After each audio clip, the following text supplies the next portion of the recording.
किसी महिला की सलवार को उतारने का प्रयास करना और उसके सीने के साथ छेड़छाड़ करना दुष्कर्म नहीं माना जाएगा। Ejaculating by rubbing the male organ between the victim's thigh is not rape, but an attempt to commit। दुष्कर्म और दुष्कर्म के प्रयास, इन दोनों के बीच कानून आखिर लकीर कहां खींचता है? हाल के दिनों में देश के अलग अलग हाई कोर्ट के कुछ फैसलों ने इसी सवाल पर नई बहस छेड़ दी है। एक और पटना हाई कोर्ट का फैसला चर्चा में रहा तो दूसरी ओर जम्मू कश्मीर और लद्दाख हाई कोर्ट की टिप्पणी ने कानूनी गलियारों में बहस तेज कर दी है। आखिर अदालतों ने क्या कहा, दोनों फैसलों में क्या अंतर है और कानून इन मामलों को किस नजरिए से देखता है? आइए समझाते हैं पूरी कहानी। हाल ही में पटना हाई कोर्ट के एक फैसले ने देश भर में कानूनी बहस को जन्म दिया। अदालत ने एक मामले की सुनवाई के दौरान कहा कि किसी महिला की सलवार को उतारने का प्रयास करना और उसके सीने के साथ छेड़छाड़ करना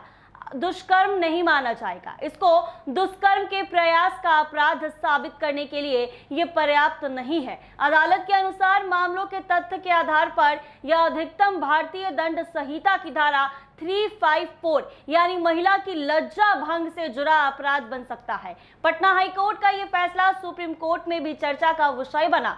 सुनवाई के दौरान मुख्य न्यायाधीश सूर्यकांत, न्यायमूर्ति जयमाल्या बागची और न्यायमूर्ति वी मोहन की पीठ के समक्ष वरिष्ठ अधिवक्ताओं ने इस फैसले का उल्लेख किया है और इस पर कानूनी पक्ष रख दिया है। इसी के बीच जम्मू कश्मीर और लद्दाख हाई कोर्ट के श्रीनगर पीठ का एक और फैसला सामने आया जिसने इस बहस को और भी तेज कर दिया है और जम्मू कश्मीर के फैसले को सुनकर आपके होश उड़ जाएंगे। कहा है कि ejaculating by rubbing the male organ between the victim's thigh is not rape, but an attempt to commit rape। Court ने कहा है कि इस तरह से पीड़िता के साथ किए गए इस यौन कृत्य को रेप नहीं माना जाएगा बल्कि रेप का प्रयास माना जाएगा।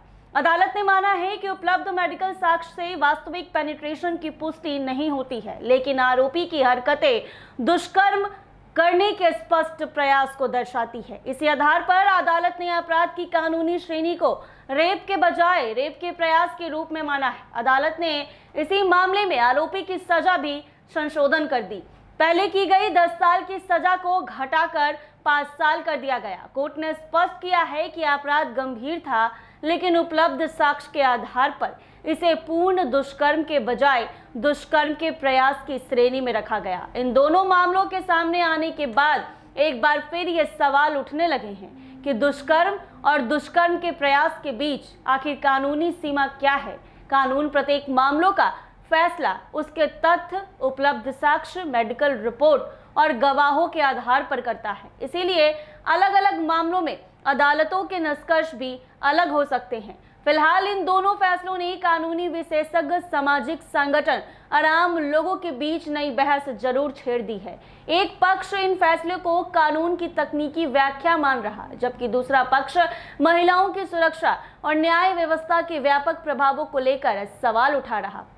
अब यह बहस केवल अदालतों तक सीमित नहीं है, बल्कि समाज के सामने भी एक बड़ा सवाल है कि ऐसे मामलों में कानून की व्याख्या और पीड़ितों को न्याय दोनों के बीच संतुलन कैसे बनाया जाए। जी हाँ, एक तरफ जहां पटना हाईकोर्ट के फैसले को लेकर किरकिरी हो ही रही थी कि वहीं दूसरी तरफ जम्मू कश्मीर के लद्दाख कोर्ट ने एक ऐसा फैसला सुनाया है जिसको सुनने के बाद हर कोई हैरान है कि आखिर कोर्ट से ऐसे फैसले कैसे सामने आ सकते हैं। महिलाओं की सुरक्षा को लेकर एक बार फिर सवाल खड़े कर दिए। कहा साफ तौर पर कहा है कि उस तरीके से करना उसको रेप नहीं माना जाएगा, वो रेप के प्रयास में आएगा। अब देखना होगा कि ये टिप्पणी और ये फैसला आगे कौन सी बहस छेड़ती है। बने रहे हमारे साथ NBC 24 पर।